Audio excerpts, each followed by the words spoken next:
Hopefully you can all see that a little bit clearer now. I'm just going to give it just a few minutes just to get a few more people on. Yeah, great. Thanks, Kyle. Just changed networks. Just wanted to make sure that the quality was decent. No point in doing it if it's not. Just adjust my camera here.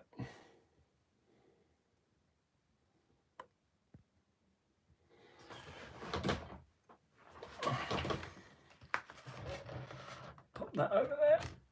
Move that out of the way. No worries, Carl. Want to make it as good a job as I can, worthy of the car. So we'll just give it a few more minutes. Where are you from, Kyle? And what class do you run?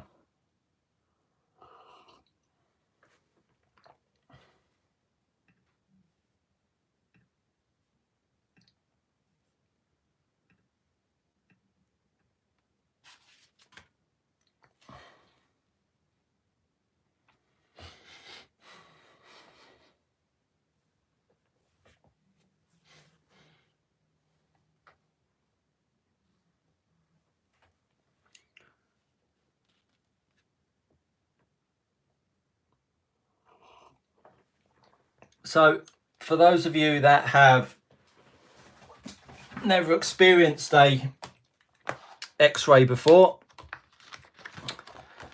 while we're waiting for a few more to join us, let me talk you through a X-ray manual. I know it's, for many of you that have enjoyed an X-ray before, will know what this is all about, and in previous videos. So something that they started doing, X-ray doing, with the new X12 and all of their current kits since then, were these video tech tips that you use a QR code with your phone, and then that takes you through to a video on YouTube, and it gives you Alex's tips on how to set up the car, and really giving you some insight into what the various adjustments offer. And I think personally this is worth its weight in gold, because for many reasons, as we know, these 12 scale cars can be fiddly, and if you speak to 10 different people, they'll give you 10 different answers as to why the car did what it did, for changing springs or whatever it might be, but the message is always different. So I think when you've got a source like Alex, obviously is an extremely good driver, and when you're relying on someone that is such a good ambassador for the brand, I think it's just an absolute no-brainer to use those QR codes while you're going through the build. As I say, you've got tech tips on all of the various different parts. You've got all of the components on each section.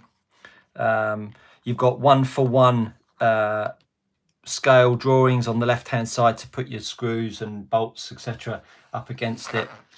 And it really gives you a really nice way of building the car as it was intended to be built. And I think that's part of the problem with a lot of these kits, is that they're built not as intended. Again, so much insight and info into these kits via this manual, and just the quality of it. Obviously, it's a beautifully put together manual. They've been doing it for a long time, obviously. And again, the little add-ons of all of the option parts. So on the shock, it gives you what comes in the kit, all the various springs that you can choose. Then obviously we've got the Hoodie oils, got the spur gears, and then goes on to obviously installing the electrics, etc. And on the front, on the back here, it now gives you a really nice way of mounting the servo, whether you're using a micro or standard size servo, and all of the various Ackerman settings. If you want to know a little bit more about easy for me to say. If you want to know a little bit more about Ackerman, I've done a video on my channel. Check that out. I'll put a link down below to get yourself over there to learn a little bit about Ackerman. And again, just gives you some insight into installing the battery and all the various, again, changes of what the battery gives you. So that's the manual. Really, really nice bit of kit. Carl's coming with a couple of questions. Said Courier High by Dirt Oval, but I run 12 scale many years ago. Stopped after the introduction of black CRC carpet. Last 12th I had was a Speed Merchant Rev 8.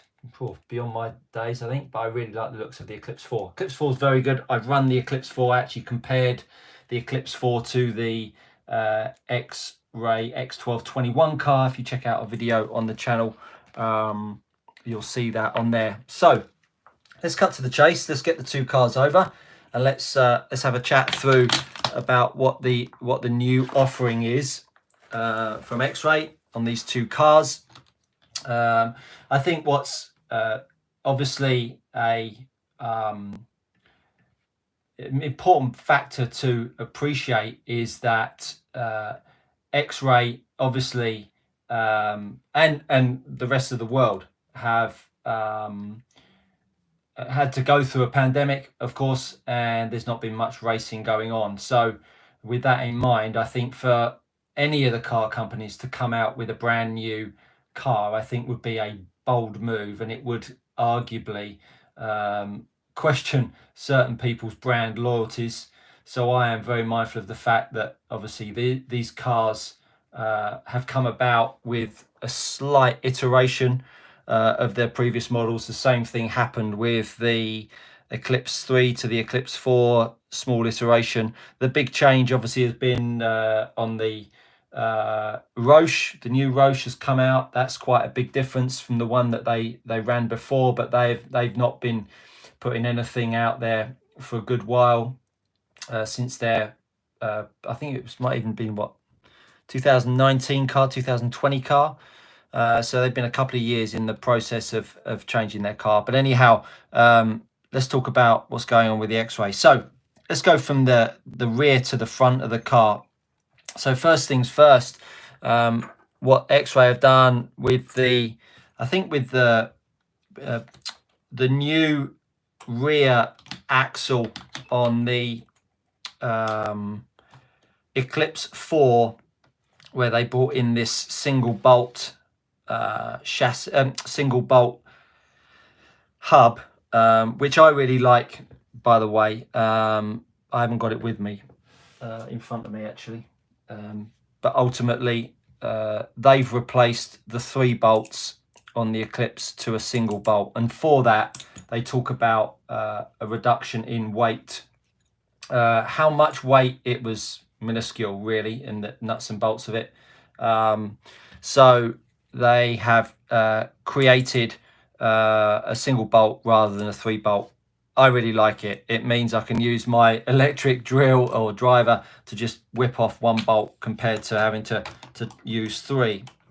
X-Ray's answer to that is that they've come up with this super lightweight rear axle, which I like in theory, but I think it's up there to be tested in practice. This is now a hollow tube. It's obviously reduced its weight by being that way. Also got 2 new rear hubs, which fit on the end of the axle very nicely. They're really nicely milled. Not milled, probably. I don't know what they are. I don't know whether they're plastic or aluminium, to be fair. Must be aluminium. So these are the new hubs that come on the rear of the axle for the new X-Ray. The change on the X12 21 car compared to the 20 car was that they went back to these inserts on the rear for ride height. Those of you that are running the 19 car or the 20 car still, these inserts on the rear is now the new way that they've gone, rather than the shims that you had to put in to change the ride height, which was a real faff. And the car that I had before the X-Ray was actually a Yokomo, and they used to run that same setup themselves, so following the Japanese.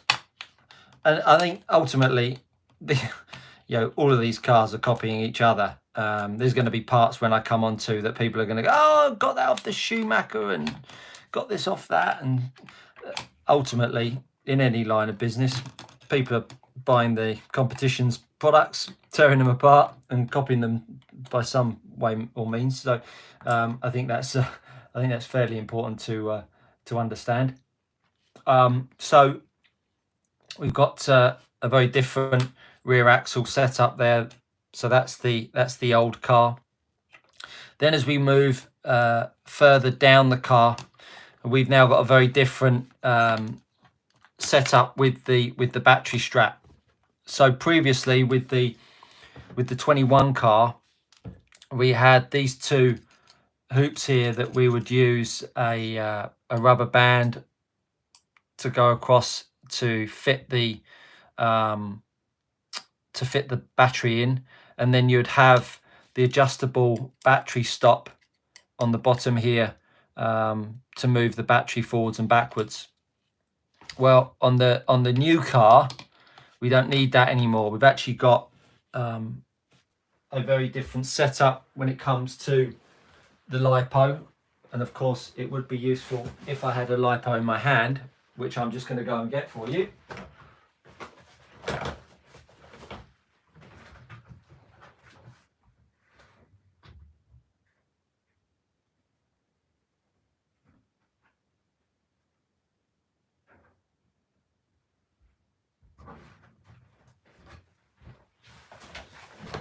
I really must get better at this live streaming business. So here's the LiPo.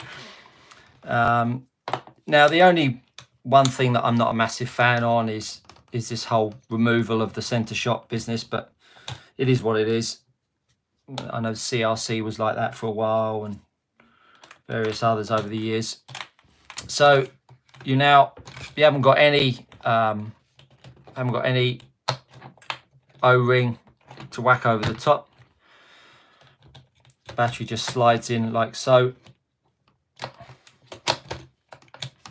pops in, and then you pop the fasteners on the top, and that LiPo is now secured in. Now there is still a little bit of play. Now all things being equal, and with how finicky 12 scalers are, for me that LiPo is still moving around a little bit. It is holding it in, but it is moving it around a little bit. For me, I'm going to be using a little bit of double-sided tape on the bottom of my battery, even though it is fixed in, to stop it having a little bit of movement around. Now previously on the old car, let me just take this off here because it'll be clearer for you to see if I do this. I'm just going to take this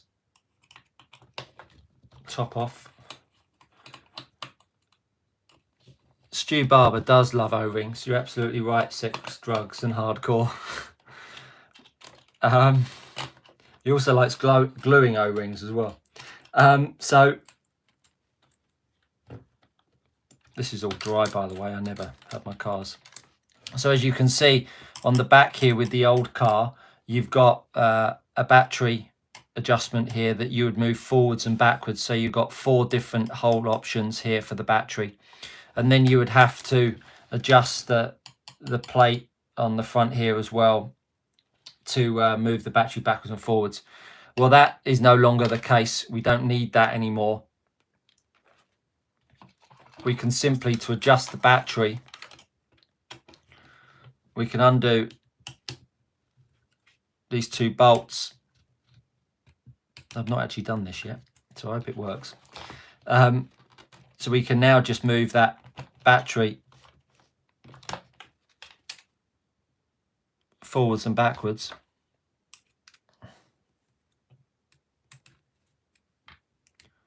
I assume we can do that.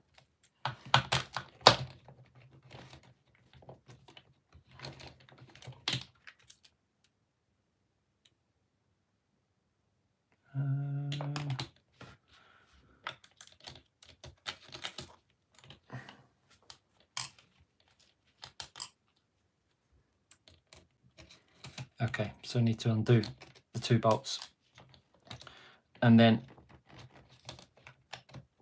I can slide the battery forwards and backwards. So instead of having these holes here at the back, those holes are now down the side. So you slide the battery forwards and backwards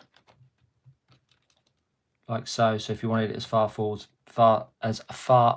as possible, you'd then pop the bolt into that spot,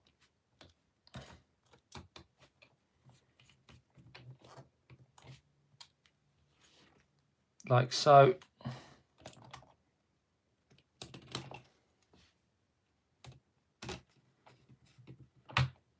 So that's moved forwards. Then obviously you'd tighten up the 2 other straps. So that's as far forwards as it goes as possible. And then if I wanted to move it as far backwards as possible, take the bolt out there, take the bolt out there, loosen that off, and now move it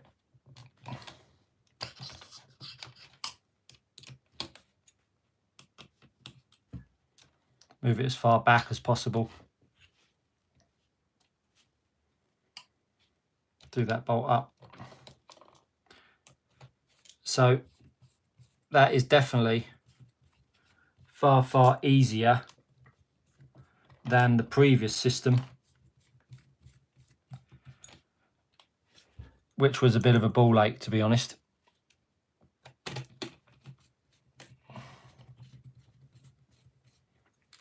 So that's how you adjust the battery strap moving forwards and backwards. So I think that's quite a nice addition to the car. Now, what they've also done with the new car, I just need to take the battery off for this to show you. Previously, there were certain parts of the car where you'd need bolts, etc. Well, they've now adopted these inserts in the same way as the Schumacher has adopted these inserts. So try and just show the camera. So this part of the, difficult to show you, but this part of the top deck has got a little black insert that pushes in and is now a thread. So previously there used to be a bolt that you would have to put through and then a nut. Well, that's now disappeared, and you can now just use just a bolt that goes through and does away with the nut, which is a nice touch. Again, people are going to say, oh, copied the Schumacher, copied the Schumacher.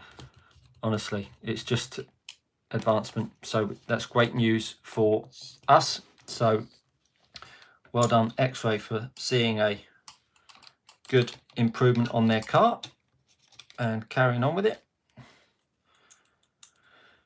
So let me just bolt that back together, and then I'll start walking you through what's going on with the front end of the car. If you've got any questions, let me know. A few of you on watching, which is good to see. Don't need to pop that on for now. Okay, cool. So then we go to the front of the car, and one of the big things that started to appear on tech sheets or setup sheets were the turn angle of the front steering, which is very much from my time going to America, was very much my observation that they used to put it on their setup sheets, but in the UK nobody ever talked about how much turn they were having on their front steering. So what X-Ray have done have now put these stops here that sits in between these two braces, and is let me take that off and see if I can show you.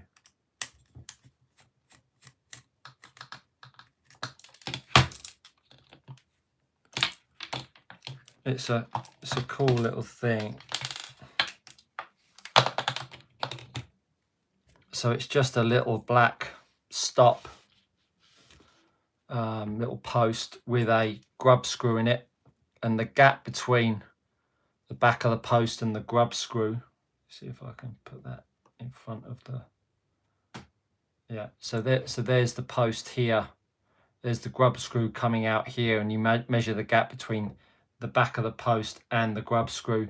That gap there will set the amount of turn you've got on your front wheels.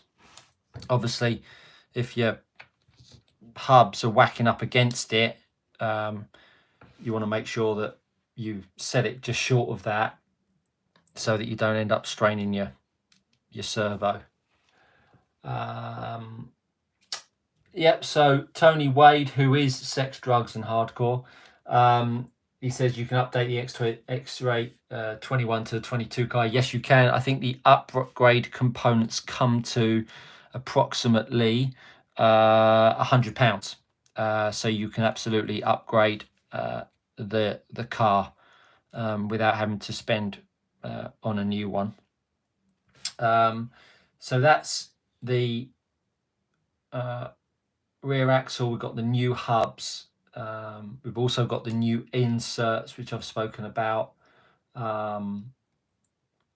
There is a change on the kingpin as well. The kingpin on the EU comes with different kingpins. So this comes with a 1-dot kingpin, and the 1-dot kingpin, which is 1.5 degrees of camber, and the US comes with the 3-dot kingpin, which is 1 degree of camber. I believe previously they both came with 1 dots, and you had to, if you got the US car, you had to get the you had to buy the 3 dots, but they're actually included in the kit now.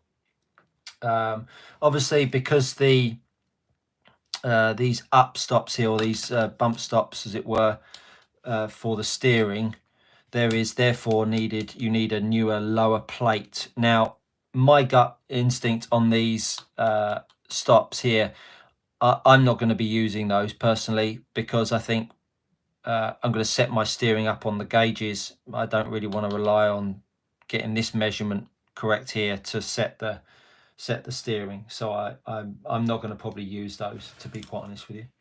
And is there anything else in the car that I need to know? There's also a new front bumper. This front bumper is dramatically bigger than the old one.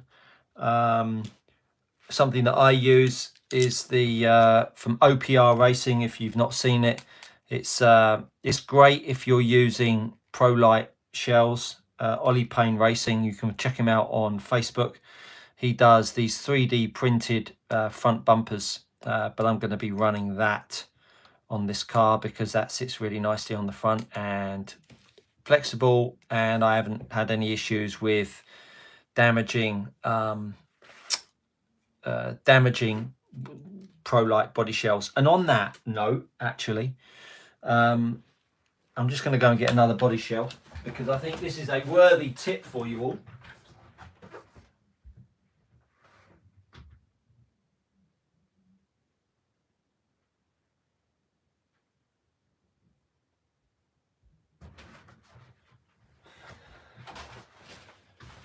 So my first tip is if you go on to, if you're in the UK, go on to Zen Racing's website and buy yourself some 1/8 hole retainers or reinforcers and pop them on.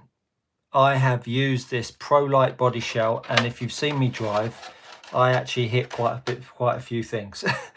And you can go through one of these Pro Light shells in half a lap. So this has done a full race meeting.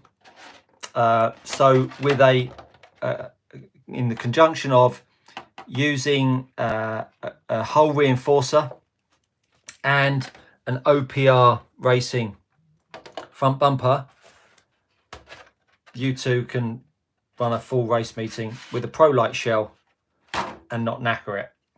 The other thing to get your hands on is this little gadget here. This is by Moody Falls. If you've not seen it on my channel, it allows you to cut the wheel arches out perfectly. So once you've found the center of your wheel arch, you pop it in, you rotate it, and it cuts the wheel arch out perfectly like a circle. So that is another top bit of kit. So there's a couple of little plugs there for the guys. As you can see, the wheel arches come out really, really nicely. Have we got any other questions while I'm here? No questions. Let them come in if you've got anything to ask. And that pretty much rounds up the changes in the 21 to the 22 car. I think with all X-Ray cars, whenever they brought out a kit, when they go back and change them, there always seems to be very logical upgrades. I really like that. It just keeps moving the car forwards. It's not a brand new chassis that you've got to get to grips with. It's just a tweak and an upgrade. Little tip that I would give you on the fitting the servo. If you're using your regular M3 bolts, I find that the bolts still kind of rub with each other. So I use a little Dremel and just skim. I don't know if I can get one out just to show you. Yeah, there we go. I just Dremel the edge off, so that hopefully I can get that to show you.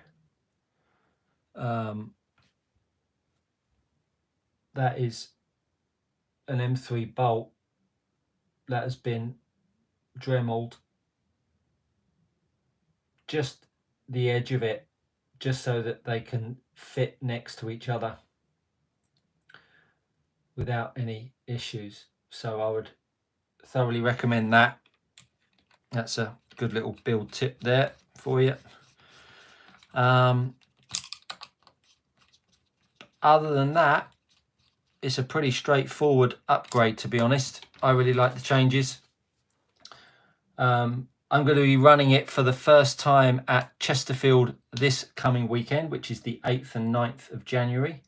We're going to be streaming live, so hopefully the quality is going to be the same as this, because I'm going to be using my phone all weekend. Fortunately, I've got a decent amount of data usage.